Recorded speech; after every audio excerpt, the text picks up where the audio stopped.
1942, Rochester, New York.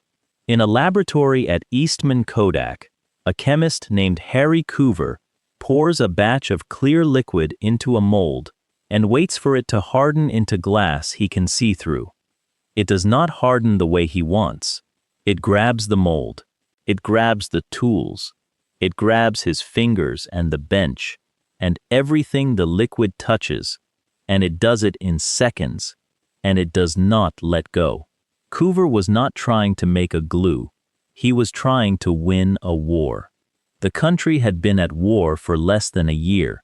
Somewhere above the Pacific, an American gunner was sighting a target through an optical device, and that device needed a clear plastic lens, cheap to make and strong enough for a machine that shook and fired. Glass was heavy, and it cracked. Plastic was the future.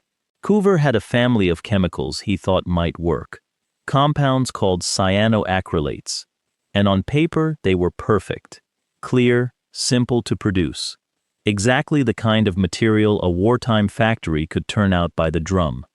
Eastman Kodak was not, on its face, a weapons company. It was the company that made photographic film, the yellow boxes in every drugstore, the film in every family camera in America. But a company that makes film is a company that has spent decades mastering two things, lenses and chemistry, and both of those were exactly what the war needed. Kodak ground optics for the military. Its chemists worked on problems that had nothing to do with photographs. The clear plastic Coover was chasing was one small piece of a much larger effort, the search for materials that were lighter than glass, tougher than glass, and cheaper to make in the enormous numbers a war consumes. On paper, cyanoacrylate belonged in that search. In the beaker, it did not. There was one problem, and it ended the experiment. The compound stuck to everything, not the way ordinary glue sticks, slowly, after you clamp it and wait. This stuck instantly, on contact, to any surface with the faintest trace of moisture on it. A lens is precision equipment. It has to be ground and polished and held to a tolerance finer than a hair. You cannot make one out of a material that welds itself to the mold before you can shape it, that ruins the tooling, that turns a delicate optical part into a solid, useless lump. Coover ran the tests, saw what the compound did, and made the only sensible decision an engineer could make. He set it aside. It was a failure. It was in the way. Remember that word, failure. Because the same property that killed the gunsight lens, that made the compound worthless to a chemist trying to build a war machine, was the only property that would ever matter. Coover had not made a bad plastic. He had made one of the strongest adhesives ever discovered, and he did not know it, and he would not know it for almost a decade. Hold three things as this story goes on. First, why the compound stuck the way it did, because the reason is stranger than it sounds. Second, what happened in a second laboratory 9 years later, when the failure came back. And third, where the glue finally ended up, on a battlefield, doing a job no one in Rochester in 1942 could have imagined. Start with the sticking, because that is the heart of it. Most glue works by drying. You spread it, the water or the solvent in it evaporates, and what is left hardens and holds. That is why glue takes time. That is why you clamp two boards and leave them overnight. The bond forms as the liquid leaves. Cyanoacrylate does not work that way at all. It does not dry. It does not need to. What it needs is water, and not a puddle of it. It needs the thin, invisible film of moisture that sits on almost every surface on Earth, on your skin, on a piece of metal, on a sheet of paper, on the inside of a mold, put there by the humidity in the ordinary air. When the liquid compound touches that film of moisture, a reaction starts. The small molecules link into long chains. The chains lock into a solid mesh, and the liquid becomes a hard, clear plastic in seconds, gripping whatever it was sitting on. No heat, no clamp, no drying time. Just the water already in the air, and a reaction so fast it feels like the material was never liquid at all. There is a mirror image to all of this, and it explains why the glue was so hard to sell later.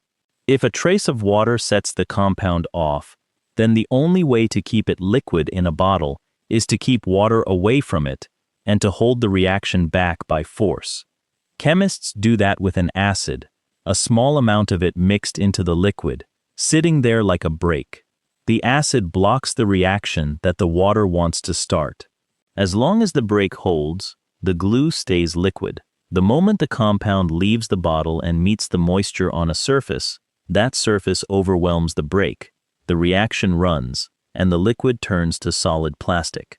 It is a chemistry balanced on a knife edge, held back just enough to pour and released the instant it is used.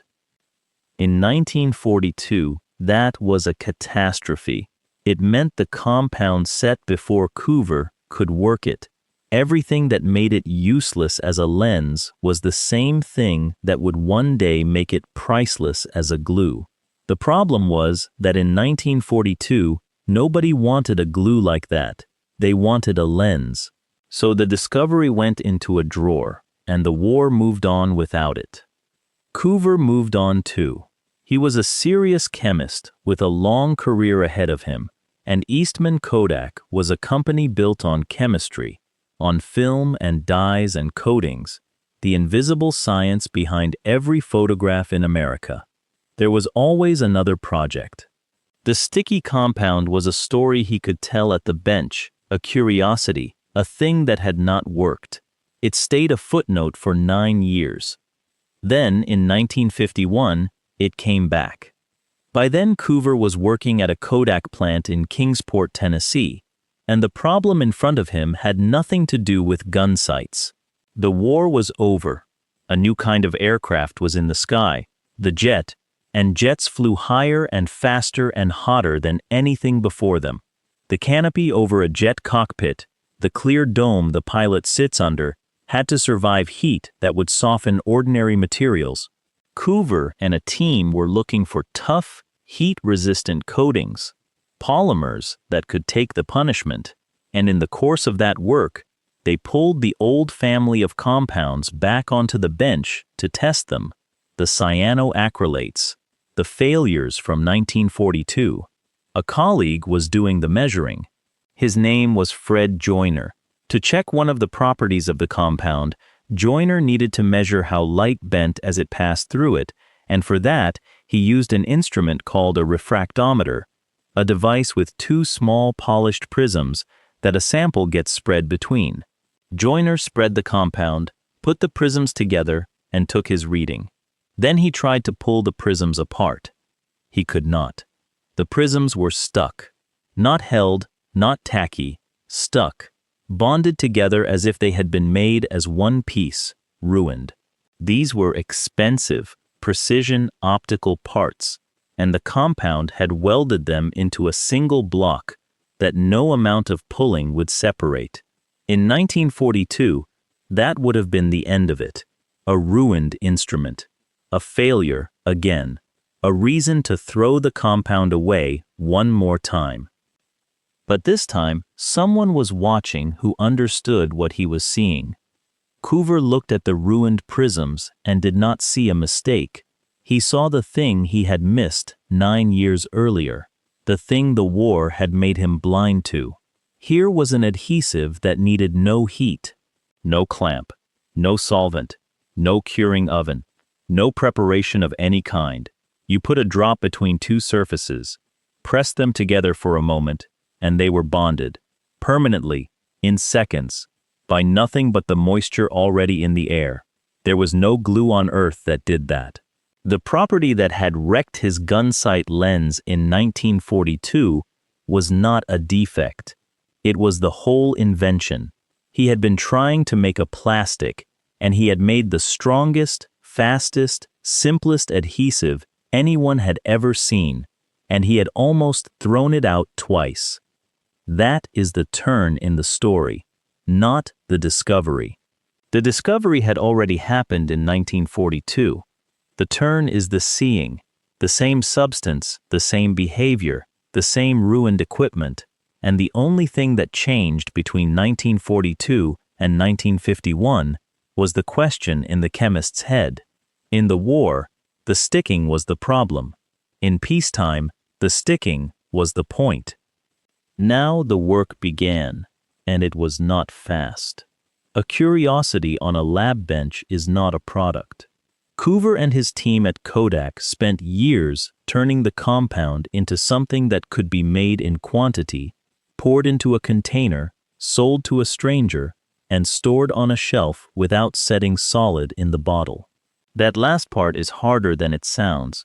The whole magic of the glue is that it hardens the instant it meets moisture, which means to sell it, you have to keep every trace of moisture away from it, in the bottle, on the way to the store, in a warehouse, until the exact second the customer wants it to work. The chemistry that made the glue useful was the same chemistry that made it almost impossible to package. Kodak solved it, and in 1958, 16 years after Coover first poured the compound into a mold and watched it grab everything in reach, the glue went on sale.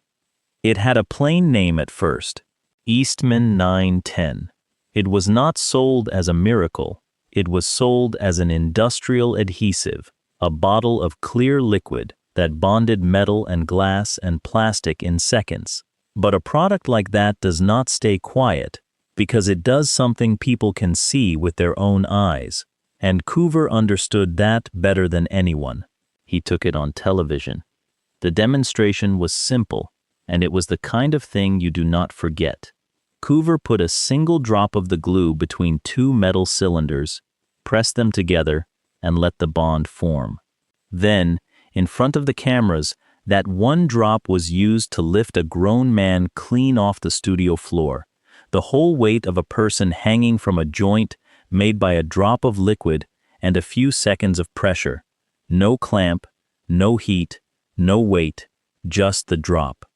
Audiences had never seen anything like it. The glue that had failed to become a lens was now a piece of theater, and the name it eventually took was the one the world still uses, superglue. The glue spread the way useful things do, quietly and then everywhere. Factories took to it first, because it solved a problem money had always paid for, the problem of holding two small parts together without a clamp, a rivet, a screw, or an oven, and without waiting. Electronics, instruments, tools, toys. Then it reached the home, in a small tube, and ordinary people learned its habits the hard way. They learned that it bonds skin to skin in an instant, that a careless drop can glue two fingers together as fast as it glues anything else, that the fumes sting the eyes, that a smear left in the open air dries to a faint white haze. Every one of those quirks is the same reaction Coover watched ruin his lens, running exactly as it always had. The glue never behaved differently. People simply met, one household at a time, the property that had been there since 1942. There is a detail about the glue that surprises people who have used it. The bond is strongest when the layer is thinnest. A heavy blob of the glue is weaker than a film so thin you can barely see it. The reason goes back to the moisture. The reaction starts at the surfaces and feeds on the water on them, so a thin layer sets fully and evenly, locked to both faces, while a thick pool can stay soft in the middle, never fully reacted. That is why the instructions tell you to use less than you think you need, and why a single drop, spread to almost nothing between two clean surfaces, could hold a man's full weight. The glue rewards restraint. Most glues reward you for using more. This one punishes it. Change the key here, because the story is about to leave the laboratory and the television studio, and go somewhere the inventors never planned for it to go. In the 1960s, the United States was fighting a war in Vietnam. and the men fighting it were dying in a particular, preventable way. A soldier hit in the field, in the chest or the abdomen, could bleed to death before he ever reached a hospital. The problem was not always the wound itself. The problem was time. A medic in the field could apply pressure, could pack a wound, could do a great deal, but there are injuries where the bleeding will not stop with a bandage, where the blood comes faster than anything a man on the ground can hold back, and the helicopter is still minutes away, and minutes are what the soldier does not have. A medic in Vietnam carried what he could fit on his body: bandages, a tourniquet for a limb, morphine for the pain. Those tools work on the wounds they were made for. A cut he can wrap, a limb he can bind above the bleeding. But some wounds cannot be wrapped or bound. A wound to the chest or the belly, where the bleeding is deep and wide and there is nothing to tie off, leaves a medic with his hands and his weight pressed down on a man and very little else. What the field lacked was something fast that could cover raw tissue and slow the loss of blood where a bandage could not reach. That is the gap the glue walked into. Somewhere in that war, the glue found its second life. A form of cyanoacrylate, made to be sprayed, was carried into the field, and medics used it on wounds. Sprayed across torn tissue, the compound did what it had always done, only now the moisture it reacted with was blood and living flesh. It bonded. It formed a seal over the wound, a film that held the edges together and slowed the bleeding, not forever, not as a cure, but long enough. Long enough to get the soldier onto the helicopter, long enough to reach the surgeon, long enough to turn a death on the ground into a wound on an operating table. The glue that had been invented to help gunners kill at a distance was now being used to keep the men on the ground alive. Be careful and honest about what this was, because it is easy to make it sound cleaner than it was. This use was not formally approved. It was not tested and cleared and stamped for medical use by any authority before it went into the field. The early cyanoacrylate compounds had problems in the body, irritation, and other effects that made regulators cautious, and the version reaching for the wound was not yet the refined thing a surgeon would choose. What is documented is that it was used, in the field, on real wounds, under conditions where the alternative was watching a man bleed out. And it saved lives. Both of those things are true at once. It was not approved, and it worked. And men who would have died on the ground reached the hospital because of a glue that started as a ruined gunsight lens. That contradiction pushed the science forward. The problem with the early glue in medicine was not that it failed to seal. It was that the exact chemistry that made it seal so fast and so hard could irritate and damage the living tissue around it. So chemists went back to the family of compounds Coover had first opened in 1942, and they changed the molecule.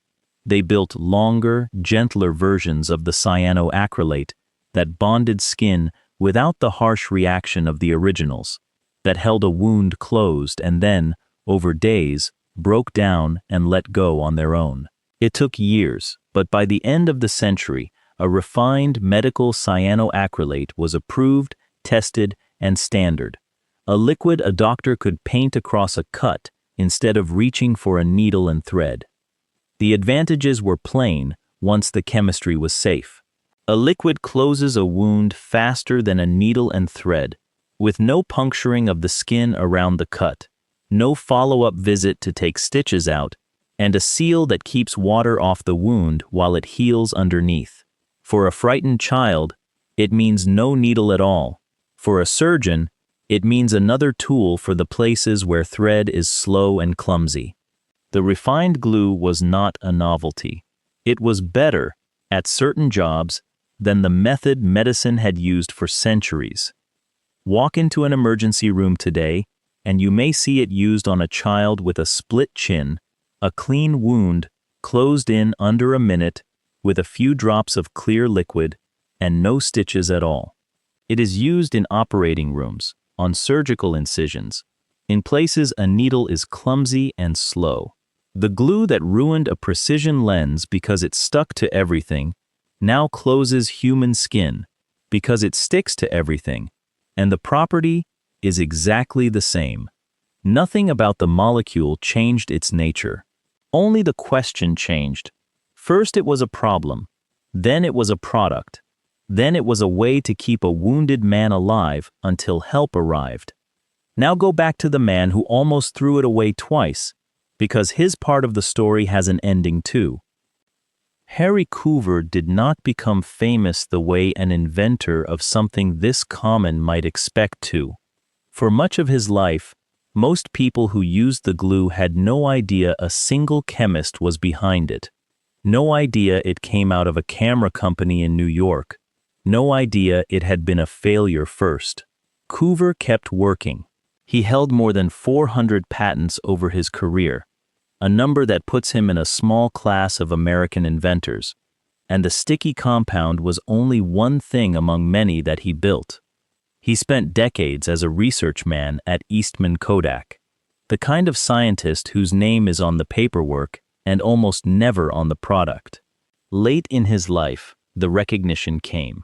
In 2004, Harry Coover was inducted into the National Inventors Hall of Fame, the same institution that honors the men and women behind the telephone and the light bulb and the airplane.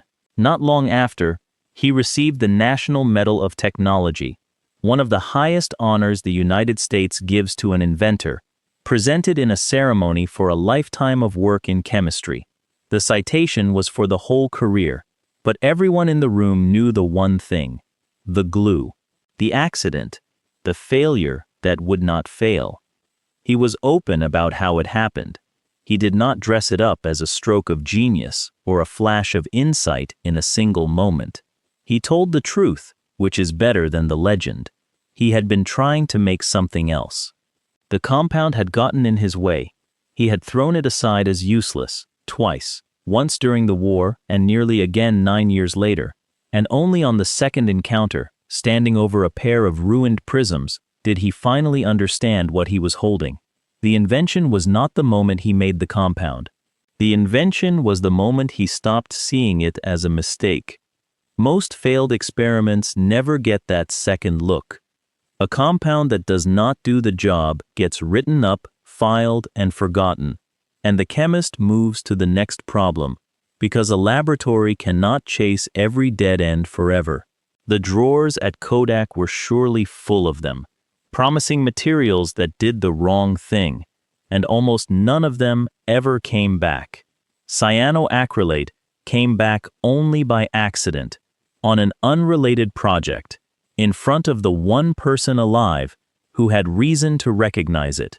If Fred Joyner had ruined those prisms in a different building, in front of a chemist who had never heard of the wartime work, the story might have ended a second time with a shrug and a ruined instrument. The glue did not survive because it was destined to. It survived because the right failure landed in front of the right memory. That is the shape of this whole story, and it is worth holding all of it at once. A chemist in 1942 sets out to make a clear lens for a weapon and fails, because his material sticks to everything it touches.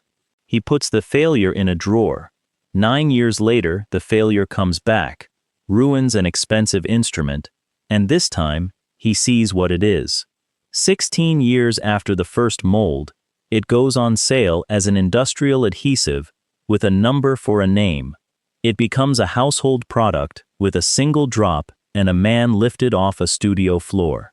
And in a war on the other side of the world, in a form no one had planned, it seals the wounds of soldiers and buys them the minutes they need to survive.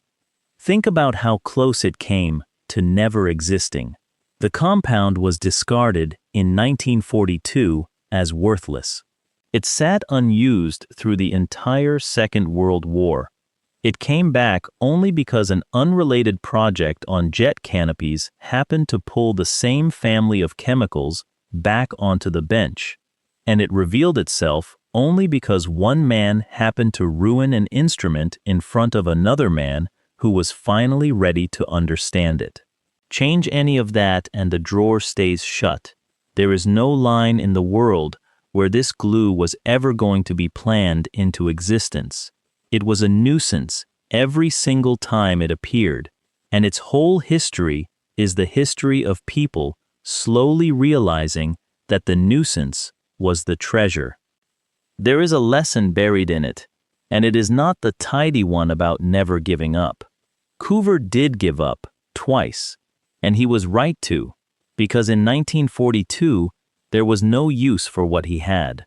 The lesson is quieter and stranger. The same fact can be a disaster or a gift, depending only on what you are trying to do. A glue that sets in seconds and cannot be undone is the worst possible material for a precision lens and the best possible material for a battlefield wound. Nothing about the substance had to change, only the world around it did, and the question being asked of it, and the eyes looking at the mess on the bench. It is hard now to measure how far the glue traveled, because it disappeared into everything.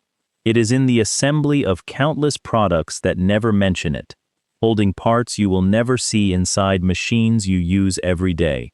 It is sold under dozens of brand names in nearly every country on Earth. It is in the dentist's office and the model builder's kit and the nail salon and the boat yard.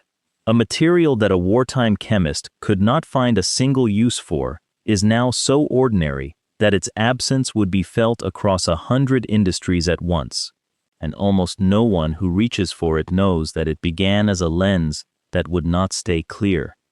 The gunsights Harry Coover was trying to build in 1942 have long since been retired, replaced by electronics and glass and systems he could not have imagined. The war they were meant for ended 80 years ago. Almost nothing from that failed project survives in use today, but the failure survives. It is in the tube in a kitchen drawer. It is in a factory bonding parts too small for a clamp. It is in an emergency room, closing a wound on a child's face. And it was in the field in Vietnam, sprayed across torn tissue, holding a bleeding man together long enough to reach a surgeon. Harry Coover tried to make a lens to help soldiers aim. He made a glue that ended up holding soldiers together instead.